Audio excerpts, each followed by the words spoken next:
Amazing AI TV Fusion and Tagalog Stories presents Huling Gabi sa Sitio Malasimbo. Mga ka-amazing, handa na ba kayo sa isang kwentong nakakakilabot? Tinutulak ko kayong lumapit, pero babala. Baka hindi na kayo makatulog mamaya. Kung mahina ang loob mo, lumingon ka na lang sa likod mo. Dahil ngayon, ihahatid ko kayo sa isang masukal at madilim na sitio, ang Sitio Malasimbo. Sa bayan ng San Rafael, may isang sitio na halos wala nang nakatira. Ang natitirang iilan, mga matatanda na lang, takot na takot lumabas kapag gumagabi. Ang sabi nila, may bumabangong mga nilalang kapag dumilim na ang langit, walang gustong maniwala sa kanila. Maliban kay Roland, isang estudyanteng bumisita sa lugar kasama ang 4 niyang kaibigan. Pre, ano ka ba? Wala naman talagang aswang. Haka-haka lang yan ng matatanda, sabi ni Danny habang binabaybay nila ang makipot na daan patungo sa bahay ng lola ni Roland. Pero si Joy, ang kasintahan ni Roland, ay tila hindi komportable. May masamang pakiramdam ako dito, bulong niya. Pagdating sa bahay, sinalubong sila ng matandang si Aling Nena. Bakit kayo nandito? Umalis na kayo bago mag-alas 7 ng gabi. Babala niya, ngunit hindi nakinig ang 5. Nag-inuman sila sa labas, nagtatawanan, at nililibak ang mga kwento ng matatanda. Hindi nila napansin ang pagdilim. Hindi nila narinig ang mahihinang pagaspas ng mga pakpak mula sa kagubatan. At nang sumapit ang alas 12 ng gabi, may kumatok. Tok, tok, tok. Sino yon? Sa isang lugar na halos walang tao, sino ang kakatok sa 10 oras ng gabi? Nagkatinginan sila. Si Danny, mayabang pa rin, ang siyang nagbukas ng pinto. Sa harap niya, isang babae. Mahaba ang buhok, maputlang maputla ang balat, at nakangiti ito ng hindi normal. Magandang gabi, maaari ba akong pumasok? At doon nagsimula ang kanilang bangungot, ang tok-tok-tok. Nakaharap si Danny sa maputlang babae sa may pinto. Mahaba ang buhok nito, bumabagsak sa mukha na parang basang tela. Nakangiti ito, hindi pangkaraniwan, hindi tao. Magandang gabi, maaari ba akong pumasok? Hindi gumalaw si Danny. Ramdam niya ang malamig na hangin na sumingaw mula sa likod ng babae. Mabilis siyang nilingon ni Joy, nanginginig ang boses, huwag mong pagbuksan. Ngunit bago pa sila makagalaw, biglang bumukas ang ilaw sa bahay. Isara, mo yan! Ngayon din! Sigaw ni Aling Nena mula sa itaas ng hagdan. Ang boses niya'y galit na galit, puno ng takot. Pero si Danny, matapang kuno, nakangisi pa. Ano ba kayo? Tao lang naman to. Hindi niya natapos ang sasabihin. Dahil ang babae, biglang sumilip palalo sa liwanag. Kitang-kita na nila ngayon ang itsura nito. Ang mata, walang puti, purong itim. Ang bibig, umabot sa pisngi ang ngiti, na parang hinila ng kung anong puwersa. At ang mga kuko, mahaba, matutulis, kumikintab sa ilalim ng ilaw. Hindi na kinaya ni Joy. Napasigaw siya, sabay-sabay silang umatras.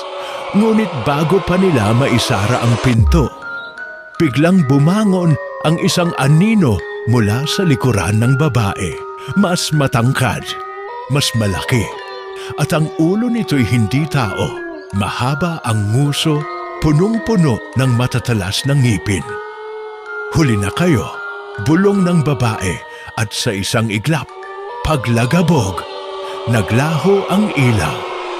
Ang huling narinig nila ay ang isang nakakakilabot na hagigik at ang tunog ng mga kuko na kumakalabit sa kahoy. Isa-isa nilang naramdaman ang malamig na hininga sa batok nila. At doon sa dilim may bumulong.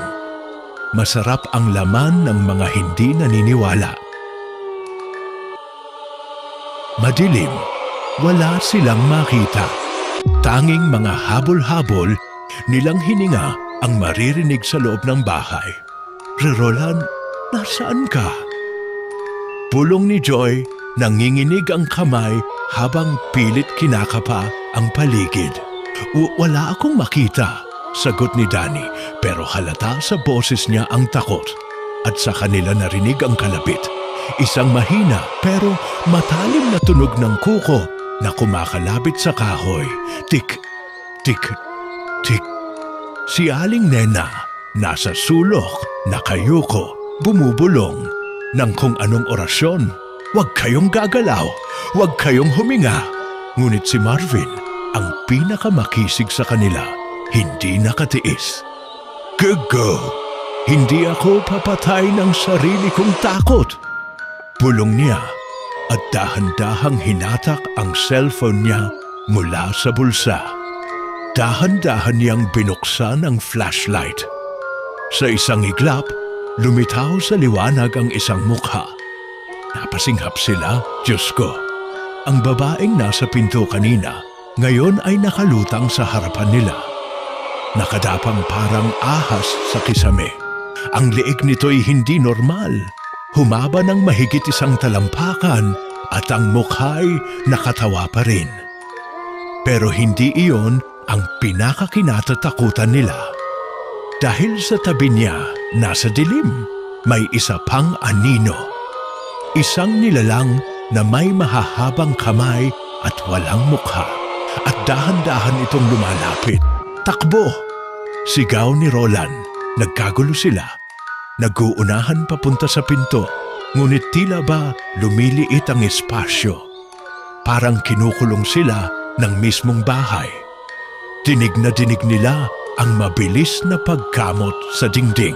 Tila may matatalas na kuko ang kumakalmot pababa. Tss, tss, tss. Isa-isa silang nakalabas sa pintuan. Ngunit nang nasa labas na sila, doon nila napagtanto ang mas malaking bangungot. Dahil wala na sila sa bahay. Nasa gitna na sila ng kagubatan at sa paligid nila, napapaligiran sila ng maraming pares ng mata. Mula sa kadiliman, nagsilabasan ang mga nilalang ng Sitio Malasimbo. Mga matang pula, ngiting punit at mga aninong hindi dapat umiral sa mundong ito. Roland, anong nangyayari? Umiiyak na tanong ni Joy. At doon niya lang napansin, si Aling Nena wala na.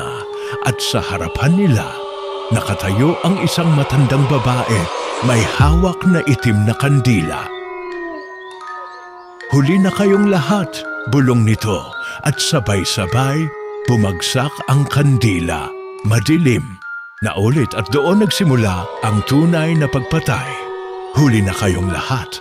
Ang boses ni Aling Nena o ng kung anumang anyo niya ngayon ay malamig at walang emosyon. Tila ba isang hatol mula sa isang nilalang na hindi na tao. Tangina, anong gagawin natin? Sigaw ni Danny, nanginginig habang tinatapik ang pisngi ni Marvin na wala ng malay. Pero walang sumagot.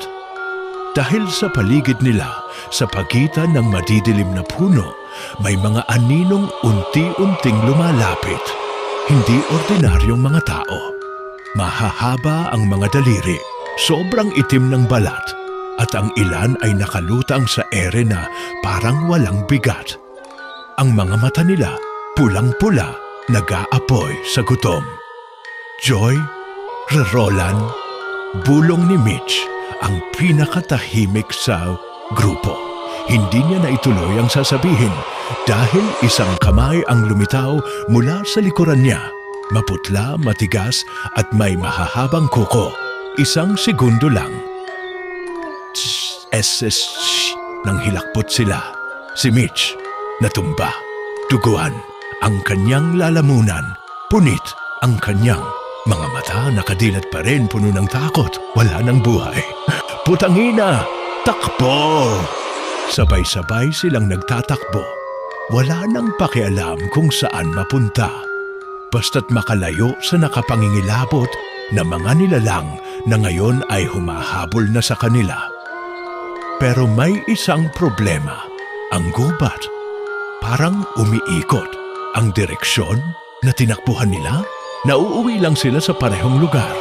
Sa katawan ni Mitch, paulit-ulit, hindi tayo makakatakas. Sigaw ni Joy, hawak-hawak ang kamay ni Roland. At doon siya natigilan. Si Roland, bakit parang malamig? Dahan-dahan siyang lumingon sa kasintahan niya. Dahan-dahan niyang nakita ang mukha nito. At doon niya lang napansin. Si Roland hindi na gumagalaw. Hindi na siya humihinga. Ang kamay niyang hawak-hawak ni Joy. Putol na pala, napasinghap siya. Napatingin sa unahan at doon niya nakita ang totoong Roland. Nakabukas ang bibig. Tila may sumisip-sip ng kaluluwa niya. At sa likuran nito, nakatayo ang pinakamalaki at pinakanakakatakot sa lahat ng nilalang ng Sitio Malasimbo. Ang isang lalaking may katawan ng tao, pero may mukha ng isang matandang baboy ramo. Punong-puno ng dugo. Ang mga mata nito'y nakapikit, pero ang bibig ay bumubulong ng isang lumang orasyon. At sa bawat bulong nito, unti-unting bumabagsak ang katawan ni Roland. Isa-isang nawawala ang kanyang balat. Isa-isang nawawala ang kanyang laman. At bago tuluyang maglaho ang kanyang mukha, humarap ito kay Joy. Trick out! Sa isang mahinang tinig, bumulong, takbo, takbo. Narinig ni Joy ang huling bulong ni Roland bago tuluyang maglaho ang mukha nito sa ilalim ng anino ng nilalang. Nagdidilim na ang paningin niya. Ang mga binti niya'y nanghihina. Gusto na niyang bumigay, pero hindi siya pwedeng huminto. Hindi ako pwedeng mamatay dito! Sigaw niya sa isip niya. Hinila niya si Danny na halos wala ng ulirat sa takot. Si Marvin, wala na. Hindi na nila alam kung nasaan ang katawan nito. Hindi na nila alam kung buhay pa siya. Ang paligid nila umiikot. Ang mga puno tila ba lumalapit at ang tunog sa likuran nila, tik, tik, tik, tik, tik, tik. Mga kuko sa kahoy. Mga nilalang na naglalakad sa anino. At ang pinakamalaking halimaw sa lahat, ang lalaking may mukha ng baboy, ramo, papalapit. Joy, dali dito! Sigaw ni Danny. Isang maliit na siwang sa pagitan ng mga puno ang napansin niya. Walang anino roon, parang ligtas. Nagmamadali silang sumugod, halos madapa sa pagmamadali. At bago sila tuluyang makapasok, isang kamay ang biglang sumunggab sa likod ni Danny. Napasigaw ito, pilit humihiwalay sa matatalim na kuko na bumaon sa kanyang balikat. Danny! Walang magawa si Joy. Nakikita niyang hinihila si Danny. Pabalik sa kadiliman, nakikita niyang unti-unting nawawala ang kulay ng balat nito. At ang huling tinig na narinig niya mula sa kaibigan, wala nang takas, wala nang takas. At sa isang iglap, hinatak si Danny papunta sa dilim. Wala na siya, si Joy na lang ang natira, nag-iisa.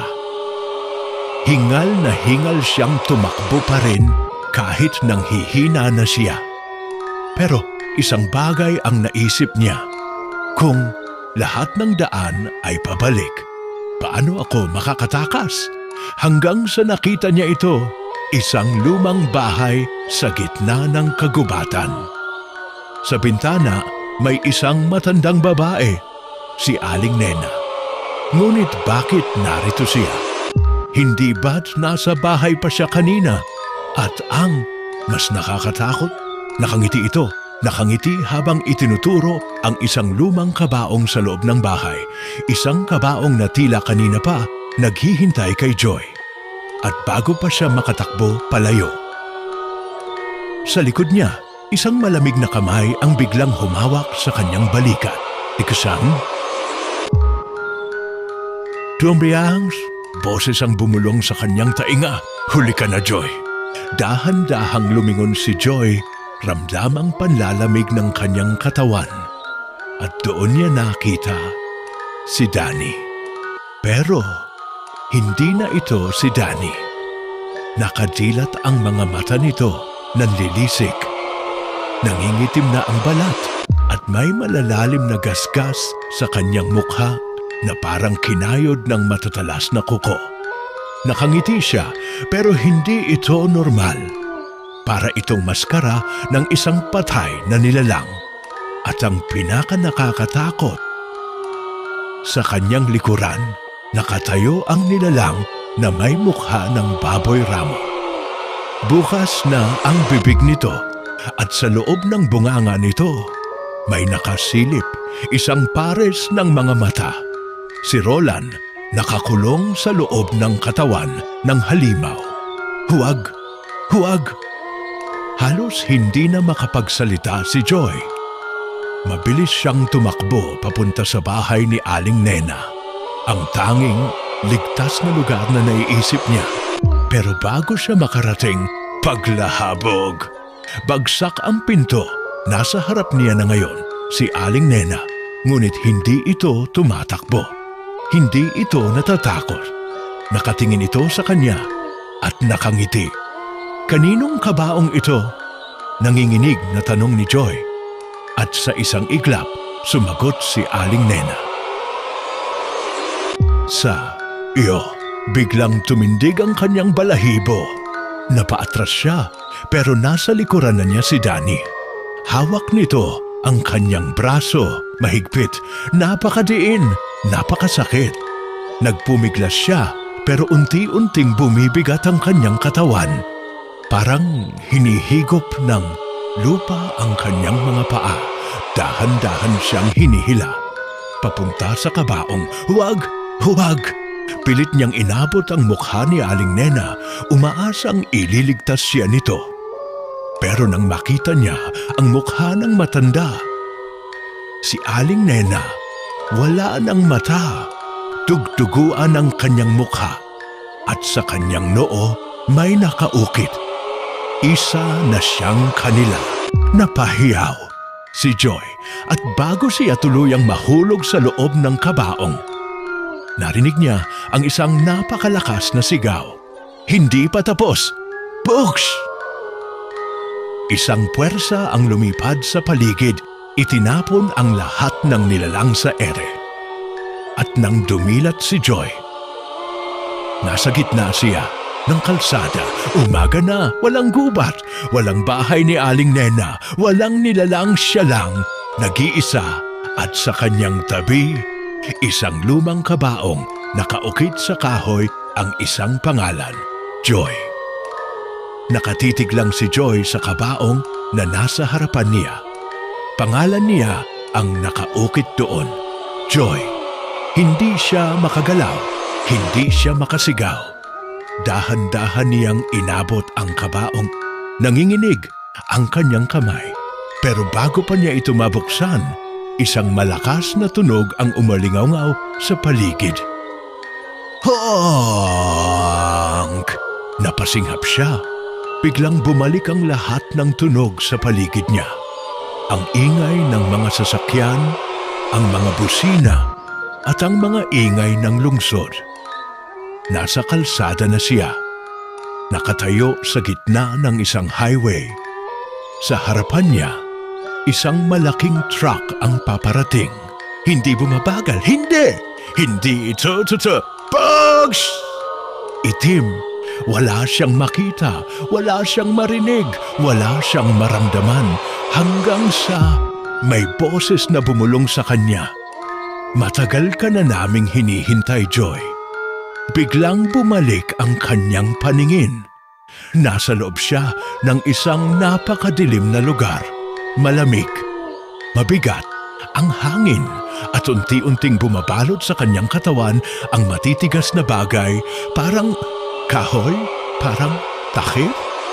At doon niya napagtanto, nasa loob na siya ng kabaong. Pilit niyang kumawala.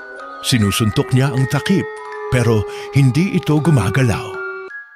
Naririnig niya ang sarili niyang sigaw, pero wala nang nakakarinig sa kanya. Hanggang sa isang bagay ang naramdaman niya. Isang malamig na kamay ang humawak sa kanyang pisngi. At isang pares ng pulang mata ang bumukas sa tabi niya sa loob ng kabaong. "Huwag kang matakot, Joy," bulong ng boses. "Dahil ngayon, isa ka na sa amin." Bogs! Isang malakas na tunog at biglang bumukas ang kabaong. Liwanag, nakakasilaw at nang dumilat si Joy, nasa harapan siya ng isang bagong bahay. Isang lumang bahay sa Sitio Malasimbo at sa pintuan may nakatayong isang matandang babae. Si Aling Nena nakatingin sa kanya. Nakangiti at sa tabi niya nakahanay sina Roland, Danny at Marvin. Lahat sila'y nakangiti rin at sabay-sabay silang bumulong. Maligayang pagdating sa bahay, Joy. Maligayang pagdating sa bahay, Joy. Halos hindi na makahinga si Joy habang nakatitig sa mga kaibigan niyang nakapila sa pintuan ni Aling Nena. Lahat sila patay na. Si Roland, si Danny, si Marvin. Pero nakangiti silang lahat. Hindi. Hindi ito totoo. Napaatras siya.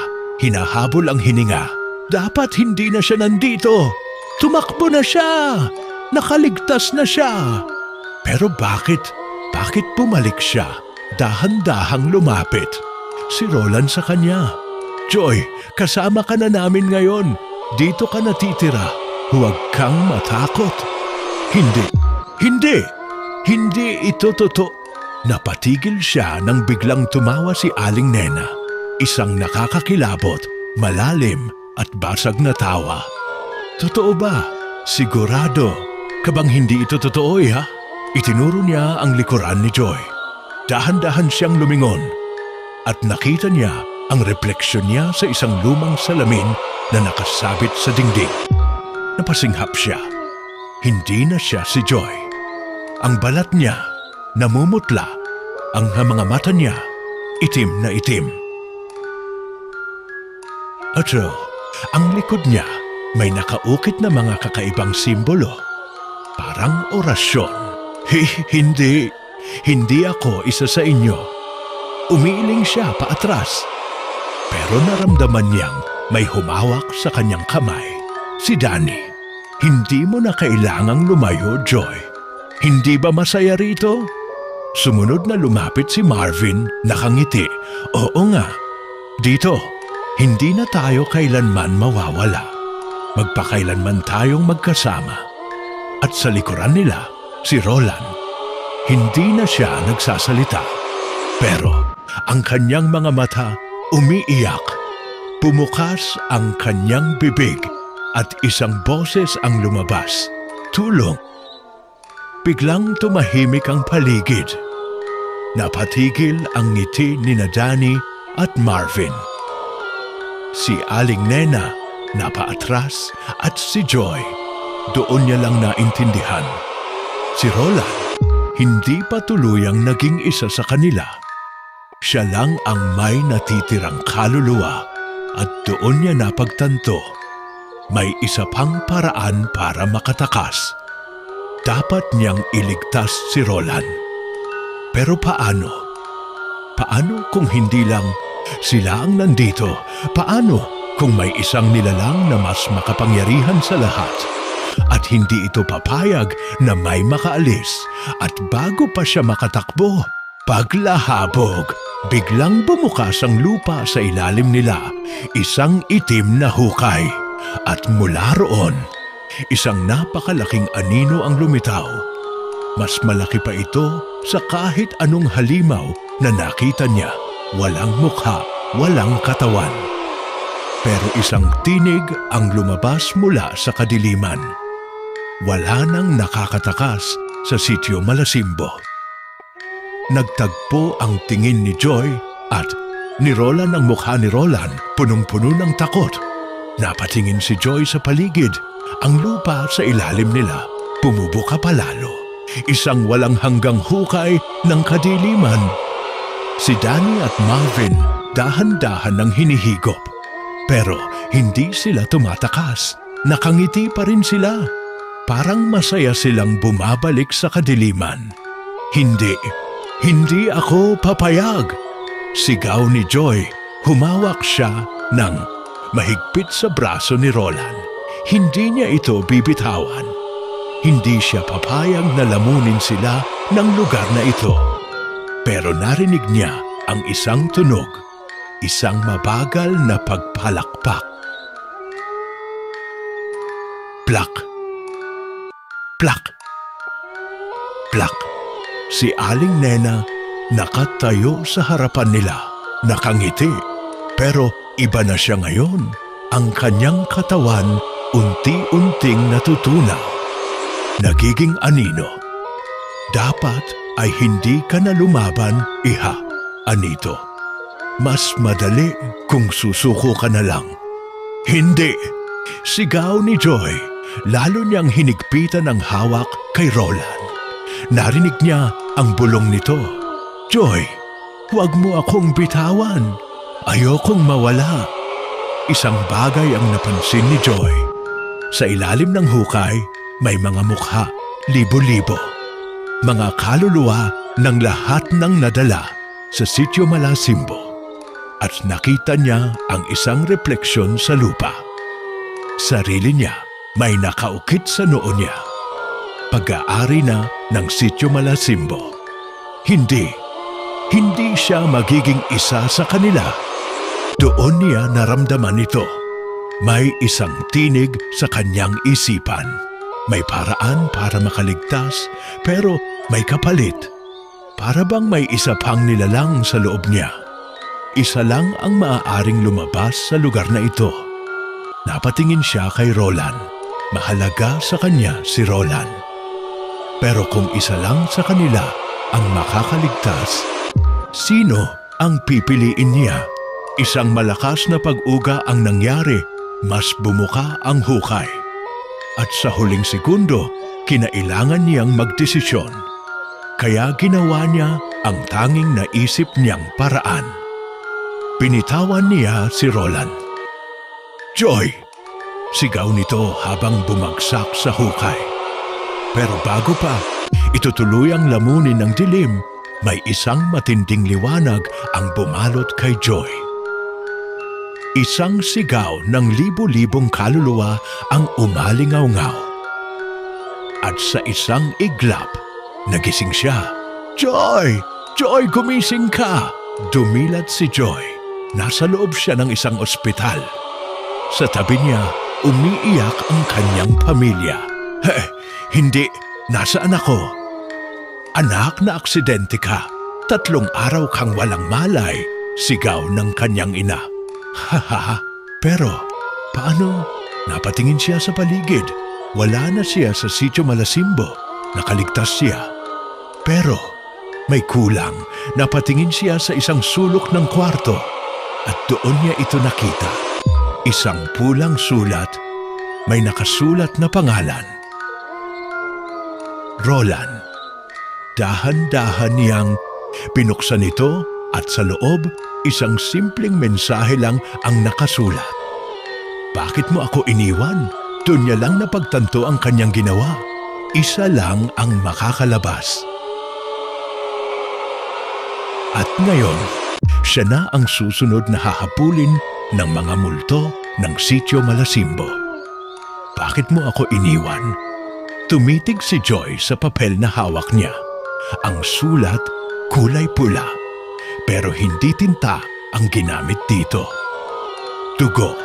Naramdaman niyang biglang lumamig ang paligid, dahan-dahan. Niyang nilingon ang pinto ng ospital. May nakatayo roon, isang lalaking payat. Nakayuko, walang mukha. Dahan-dahan itong tumingala. At nang makita niya ang mukha nito, si Roland. Pero hindi na ito si Roland. Ang kanyang mga mata, itim na butas na lang. Ang kanyang balat parang nabubulok. At ang kanyang bibig bumukas ng dahan-dahan. Joy! Lumakas ang ihip ng hangin sa kwarto. Napaatras si Joy. Nanginginig ang kamay. Hindi ito totoong nangyayari. Sigaw niya. Pero isang nakakakilabot na halakhak ang bumalot sa paligid. At sa isang iglap, napatid ang kuryente sa buong ospital. Walang ilaw, walang ingay, puro kadiliman. Hanggang sa halak. Isang tunog ng paa ang narinig niya. Hindi lang isa, dalawa, tatlo, lumalapit, papalapit. Hawak niya ang pulang sulat. Nanginginig siya. Roland, pakiusap. Hindi ko ginusto yon. Isang malamig na kamay ang biglang sumunggab sa kanya mula sa dilim. Hinila siya pababa mula sa sahig ng ospital. Pumuka ang lupa, isang lumang kalsada, isang lumang bayan at isang lumang karatula. Maligayang pagbalik sa Sitio Malasimbo. Hindi na ako babalik dito. Pero may isang nilalang na lumitaw sa harapan niya. Isang babaeng may puting belo. Si Aling Nena.